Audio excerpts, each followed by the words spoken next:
Hi and welcome back to Reddit Whispers. How badly would this hurt you? That's the question I keep coming back to, the one that circles my mind in the dead of night when the world is quiet and my thoughts are screaming. My ex, let's call her Chloe, hooked up in a club with an old one-night stand. No sex, she was quick to point that out as if it were a mitigating factor, a get-out-of-jail-free card for my heart. Just kissing, she said, her voice a strange mixture of dismissive and pleading. Just kissing. As if a kiss is just a press of lips, a simple physical act devoid of meaning, of history, of betrayal. It really destroyed me.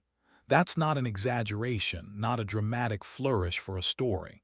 It was a demolition. It took the foundations of what I thought we were, what I thought I was, and reduced them to rubble. It planted a seed of insecurity that grew into a monstrous, thorny vine, wrapping itself around my lungs, my heart, my brain, squeezing until all I could feel was a dull, constant ache of anxiety and a simmering, helpless anger. We tried to fix it, of course. We went through the motions, the tearful conversations, the promises, the desperate attempts to rewind time to the moment before the wrecking ball swung. But it was no use. I couldn't get over it. The image was branded onto the inside of my eyelids.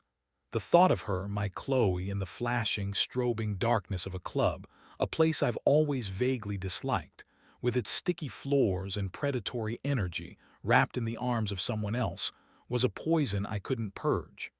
Eventually, it all fell apart. The vine of insecurity choked the life out of us, and we broke up. The final nail in the coffin was her parting shot, the words that still echo in the ruins of my self-esteem. You're just too conservative. Too conservative. Am I?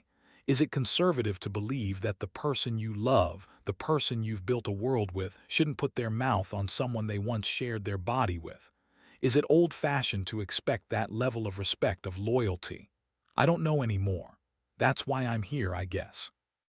To lay it all out, to spill the contents of my fractured mind and ask you, the anonymous jury of the internet, how would you have reacted if you were in my situation? I need to know if I'm the relic she painted me as, or if this pain, this all-consuming hurt, is a justifiable human response to having your trust shattered into a million tiny, irreparable pieces. Before that night, everything felt solid. Our relationship wasn't a fairy tale, no relationship is, but it was real and it was ours. We had our own language, a shorthand of glances and inside jokes built over 2 years of shared experiences. We knew each other's coffee orders by heart, the specific, slightly absurd way I liked my eggs, the way she would always steal the last bite of my dessert no matter how much she insisted she was full. These were the small bricks that built our fortress. I remember the smell of her hair, a mix of coconut shampoo and something uniquely her, something I could pick out of a crowded room. I remember the way she traced patterns on my back with her fingertips as we fell asleep, a silent, soothing lullaby. I remember the sound of her laughter, a genuine, uninhibited cascade of joy that could make the grayest of days feel vibrant. I felt safe with her.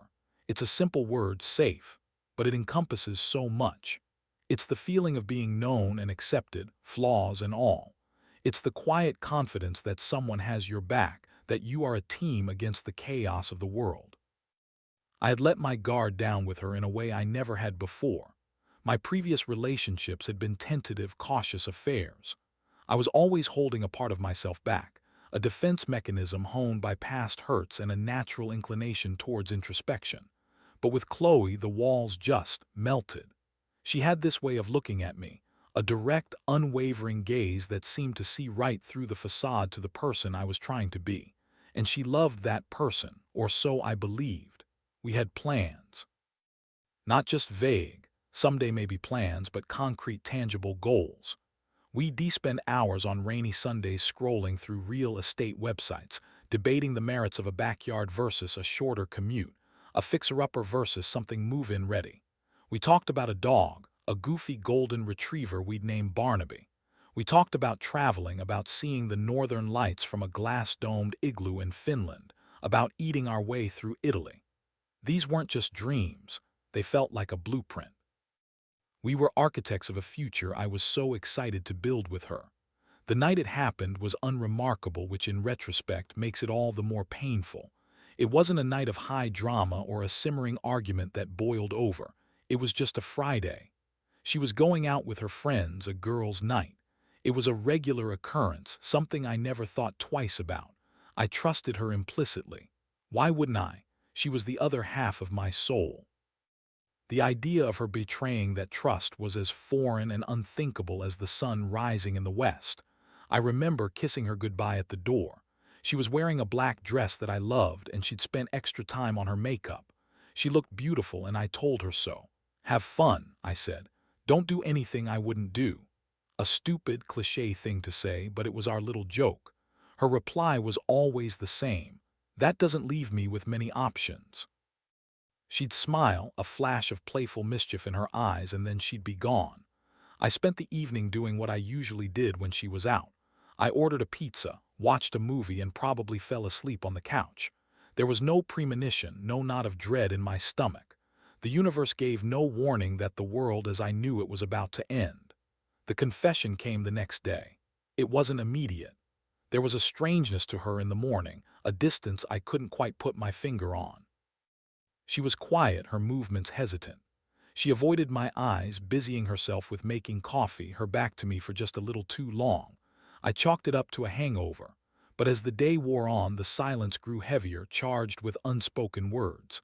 It was late afternoon when she finally cracked. We were sitting on the couch, the same couch I'd fallen asleep on just hours before, blissfully unaware. The television was on, but neither of us was watching. I asked her what was wrong for the third or fourth time. And then it came out, a torrent of words and tears. She told me they had gone to a new club downtown. She told me she'd been drinking more than usual. She told me she'd seen him across the room, this ghost from her past, a guy she'd slept with once years before we ever met. A detail I never knew, a detail I wish I still didn't know. She said they started talking, catching up. And then, as she put it, it just happened.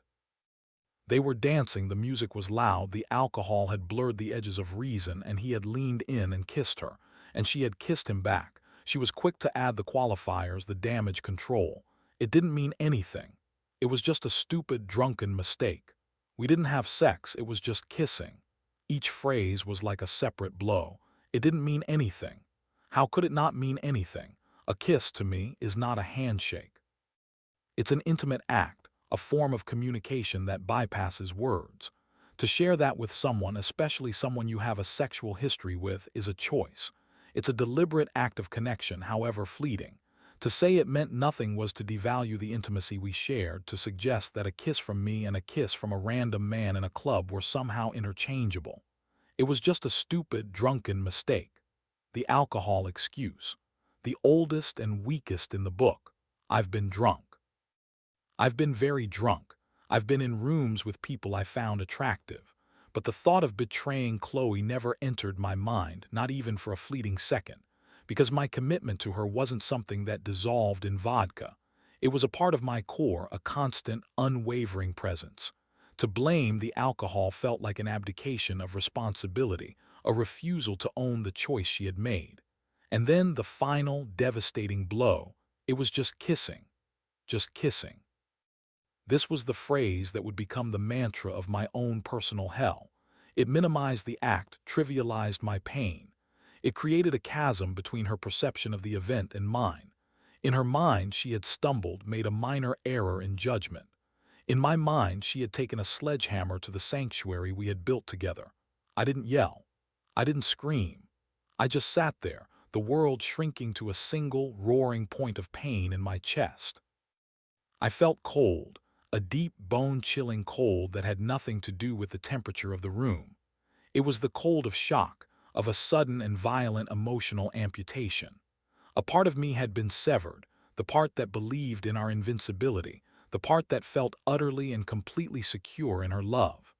The details, or the lack thereof, became an obsession. My mind, desperate to make sense of the senseless, began to fill in the blanks. I pictured the club, a place I'd never been but could imagine with perfect, agonizing clarity. The pulsating lights, the thumping bass that you feel in your bones, the crush of sweaty bodies.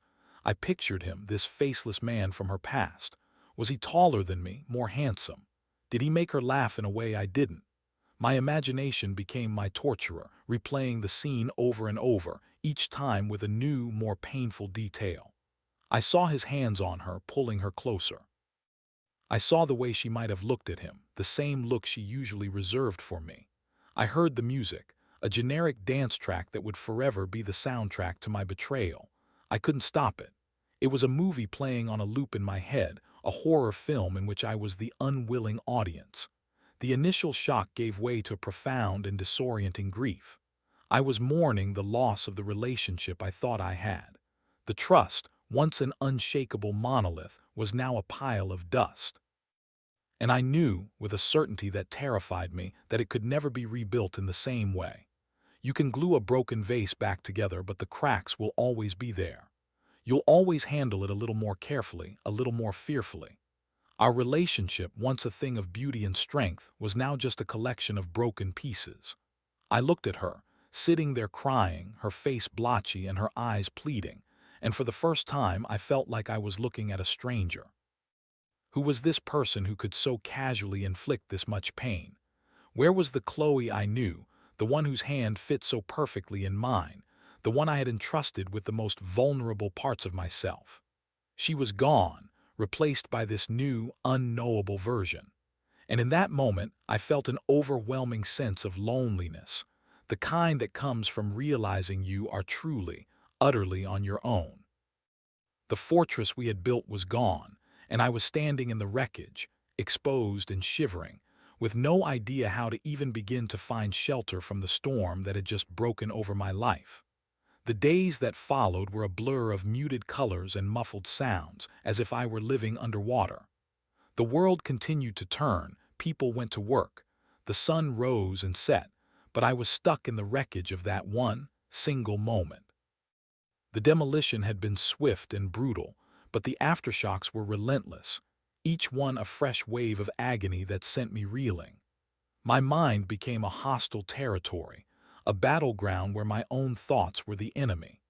The movie of her and him in the club played on its ceaseless loop, but now it had a director's commentary, a cruel, insidious voice that pointed out every possible detail I might have missed.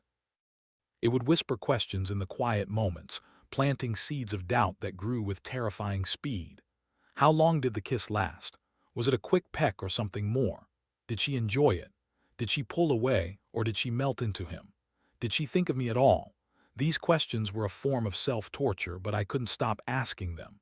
I needed to know everything, as if somehow having all the facts would give me a sense of control over a situation that had left me utterly powerless.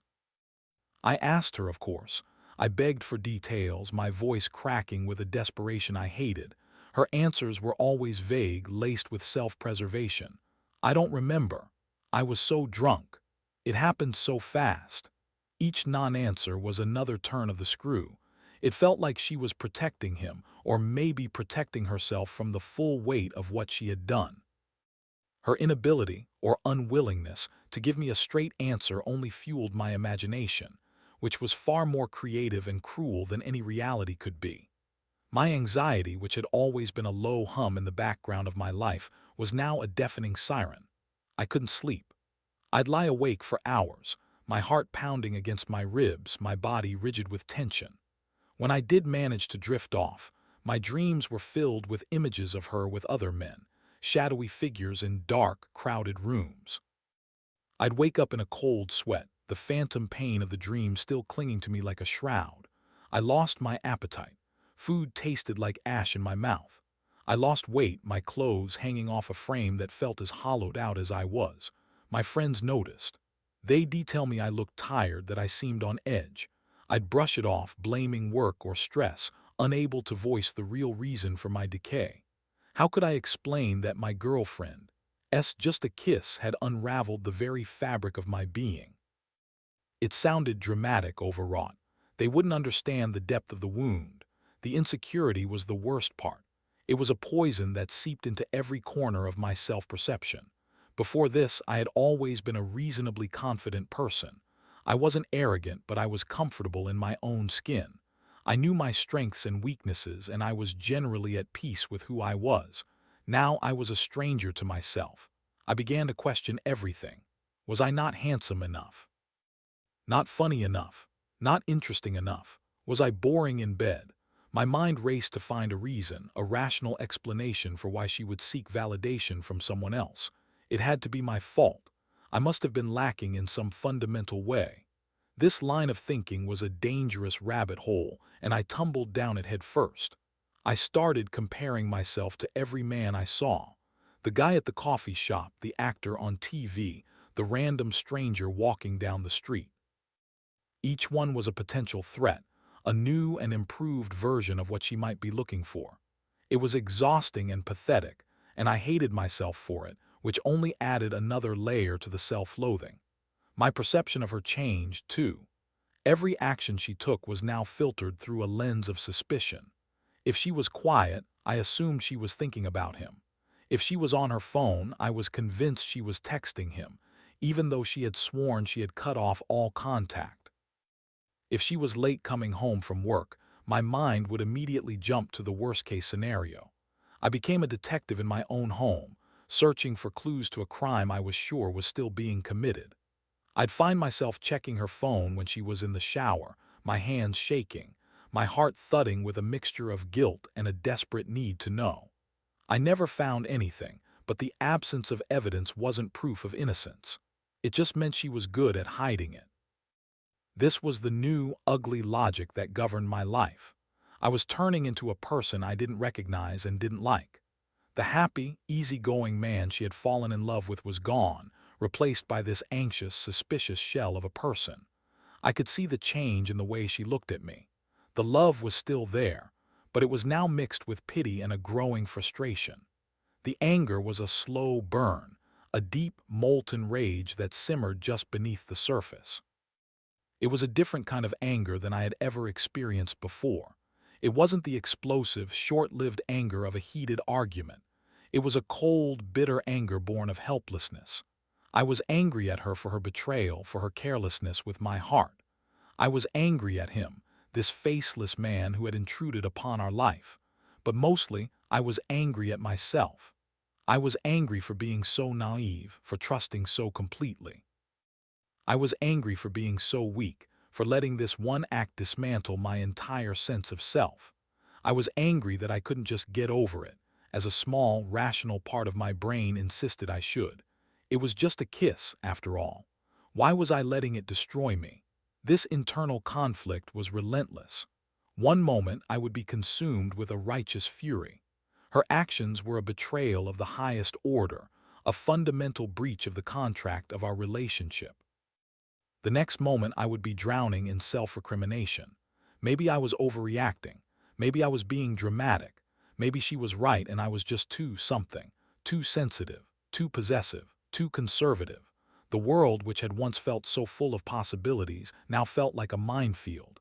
Every club we passed on the street was a reminder. Every song with a thumping beat was a trigger. I'd see a couple kissing on a park bench and feel a pang of jealousy so sharp it took my breath away. They had something I had lost, the easy intimacy, the untainted trust. I started to withdraw, not just from Chloe, but from everyone. Social situations became unbearable. The forced smiles, the small talk, it all felt like a performance I no longer had the energy for. I couldn't relate to my friends' mundane relationship problems anymore. Their complaints about their partners leaving socks on the floor or forgetting to take out the trash seemed laughably trivial compared to the gaping wound in my own life. The irony was that in my desperate attempt to hold on to her, my own behavior was pushing her away. My constant need for reassurance, my interrogations, my moods that swung from sullen silence to accusatory anger, were creating an unbearable atmosphere. The home we had built together, once a haven of warmth and comfort, now felt like a prison, and we were both serving a life sentence. The love we had was still there somewhere, buried under layers of pain, suspicion, and resentment. But we were suffocating it. I was suffocating it. The insecurity had become a third person in our relationship, a malevolent ghost that sat between us on the couch, that lay between us in bed, making true connection impossible. I was so lost in my own pain that I couldn't see hers. She was drowning too in her own guilt and in the frustration of being unable to fix what she had broken. But I had no room for her pain. My own was too vast, too all-consuming. It was a selfish, isolating grief. And so we began to drift apart, two people in the same boat, rowing furiously in opposite directions, caught in a storm of our own making, with no land in sight. In the chaotic aftermath of her confession, we entered a new, painful phase of our relationship, a period I now think of as the Great Debate. We talked. God, did we talk? We had endless, circular conversations that lasted late into the night and left us both exhausted and no closer to a resolution. These weren't discussions, they were autopsies. We would dissect the night of the kiss, picking it apart piece by piece, hoping to find a truth we could both live with. But we never did. Our perspectives were fundamentally, irreconcilably different.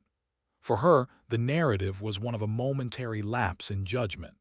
She clung to the drunken mistake defense like a life raft. She would try to explain the atmosphere of the club, the disinhibiting effect of the alcohol, the pull of a familiar face in a crowd. She wasn't making excuses, she would insist, but offering context. She wanted me to understand that it was a spontaneous, meaningless event, a blip on the radar of our otherwise solid relationship. For me, context was irrelevant. The only fact that mattered was that it happened. Her choice, drunk or sober, to engage in an intimate act with another man, a man with whom she had a sexual history, was a betrayal. It was a conscious decision, even if that consciousness was clouded by tequila. I couldn't see it as a blip. I saw it as an earthquake that had leveled our entire landscape. And it was during one of these grueling, soul-destroying debates that she first deployed the word that would become her ultimate weapon: conservative. We were in the kitchen, the harsh overhead light exposing the dark circles under our eyes. I was, once again, pushing for details, for a timeline, for some concrete information my brain could latch onto. I just don't understand how you could let it happen, Chloe. How could you not think of me? My voice was strained, a mixture of pleading and accusation. She sighed, a sound of pure, unadulterated weariness. She ran her hands through her hair, a gesture of frustration I had seen 1,000 times but never directed at me. Because it wasn't a big deal, Mark. It was a stupid, meaningless kiss. It's not like we had sex. It's not like I'm in love with him. You're blowing this so far out of proportion. Blowing it out of proportion. I was incredulous. You cheated on me, Chloe. I didn't cheat, she shot back, her voice rising. I made a mistake, there's a difference. Cheating is sleeping with someone, having an affair. This was just a moment of stupidity. The problem is you're just too conservative. The word hung in the air between us, heavy and sharp. Conservative, it was such a loaded term. In her mouth, it wasn't a neutral descriptor of a political or social stance. It was an insult. It was a way of dismissing my feelings, of framing my pain as a personal failing, a character flaw. She was recasting the narrative. This wasn't a story about her betrayal anymore. It was a story about my outdated, rigid, and unreasonable worldview. I was the one with the problem. My reaction, not her action, was the issue. This became her new line of defense, and she used it with increasing frequency. Every time I brought up my hurt, my insecurity, my inability to move on, I was being too conservative. Every time I questioned her night out with friends, I was being old-fashioned. My desire for what I considered a basic level of respect and fidelity was reframed as a desire for control, a possessiveness that was smothering her. She argued that in a modern relationship, there should be more room for fluidity, for understanding. People make mistakes. A single kiss shouldn't be a relationship-ending event. She accused me of having a black and white view of the world, of being unable to live in the gray areas. She told me stories of her friends, couples who had supposedly weathered far worse storms and come out stronger. She painted a picture of a world where my reaction was an anomaly, where evolved, progressive people understood that these things happen and were able to forgive, forget, and move on. The accusation threw me into a spiral of self-doubt. Was she right? Was I some kind of puritanical throwback, a relic from a bygone era? I had never thought of myself as conservative. Politically, I was fairly liberal. Socially, I believed in live and let live. I had friends in all sorts of relationships, open relationships, polyamorous relationships, and I never judged them. Their choices were their own. But for my own relationship, the one I was building my life around, I believed in monogamy. I believed in a clear boundary, a line that you simply do not cross. Did that make me conservative? I started to question the very foundations of my beliefs about love and commitment. I tortured myself by reading articles and Reddit threads about infidelity. I plunged into a world of conflicting opinions. Some people echoed my feelings, stating that a kiss was cheating, plain and simple, and that the trust was irrevocably broken. Others sided with Chloe, arguing that it was a minor transgression, something that could be overcome with communication and forgiveness. There was no consensus, no easy answer. It only served to muddy the waters further. The conservative label was insidious because it was so hard to argue against without sounding exactly like what she was accusing me of being. If I defended my position, if I tried to explain why a kiss felt like such a profound betrayal to me, I was only providing more evidence for her case. I was digging my own grave. It was a brilliant, if cruel, rhetorical trap. The conflict also exposed a fundamental difference in how we viewed our relationship and the world. I saw our commitment as a sacred space, a sanctuary that needed to be protected from outside intrusions. She, it seemed, saw it as something more porous, something that could withstand a little damage, a little contamination, and still be fundamentally sound. Her argument was that my conservative mindset was preventing me from seeing the bigger picture, that my obsession with this one small act was blinding me to the 2 years of love and happiness that had preceded it. She wanted me to weigh it on a scale, one stupid kiss versus hundreds of days of devotion. But I couldn't. The kiss wasn't just another item on the scale. It had broken the scale itself. It had changed the very nature of what was being weighed. The good memories were now tainted, cast in a different, harsher light. I would remember a time she had told me she loved me, and a voice in my head would whisper, "Did she mean it? Can you really believe anything she says?" The label also served to isolate me. She started talking about it with her friends, I'm sure. I could imagine the conversations. "Mark is having a really hard time. He's just so traditional about this stuff." I could picture them nodding sympathetically, not at me but at her, the long-suffering partner of a rigid, unforgiving man. I was being painted as the villain of the story, the unbending patriarch who couldn't handle a modern woman's momentary, harmless indiscretion. Our arguments became less about the kiss itself and more about this fundamental clash of values. "Why can't you just let it go?" she would plead, her eyes filled with tears of frustration.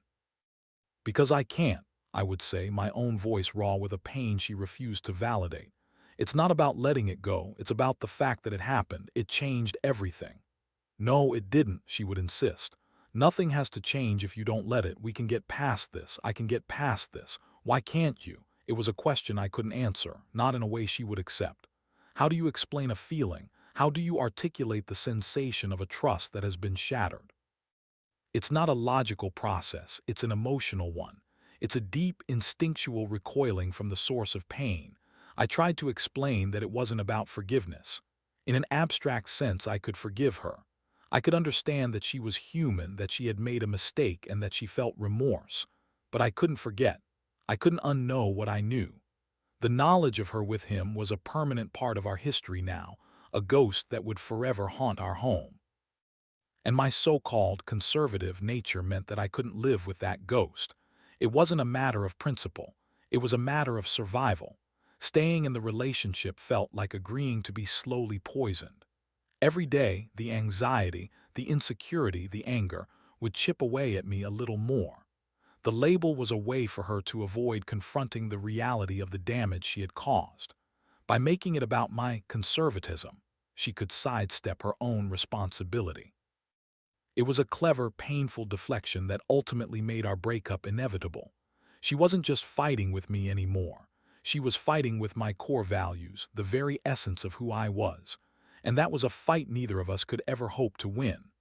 The end wasn't a sudden, explosive event.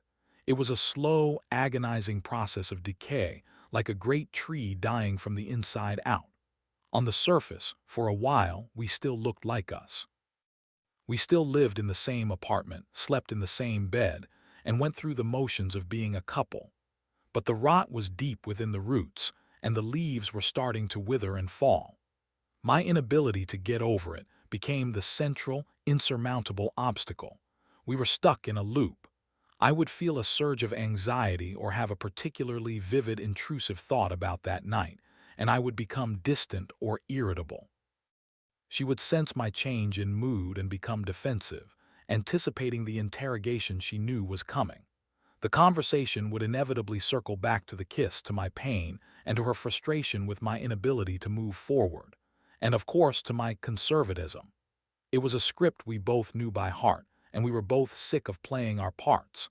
The physical intimacy between us, once a source of comfort and connection, became a new source of pain. When we were close, my mind would betray me. I couldn't help but wonder if she was thinking of him, if she was comparing me to him.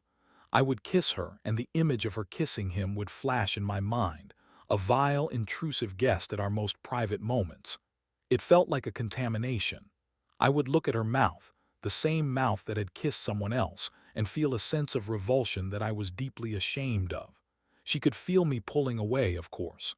My hesitation, my lack of enthusiasm, it was all palpable. She tried at first to bridge the gap. She would initiate, trying to coax me back to the way we were, but my response was half-hearted, my body tense. It only led to more frustration and more arguments. "See," she would say, her voice laced with hurt. "You can't even touch me without thinking about it. How are we supposed to fix this if you won't even try?"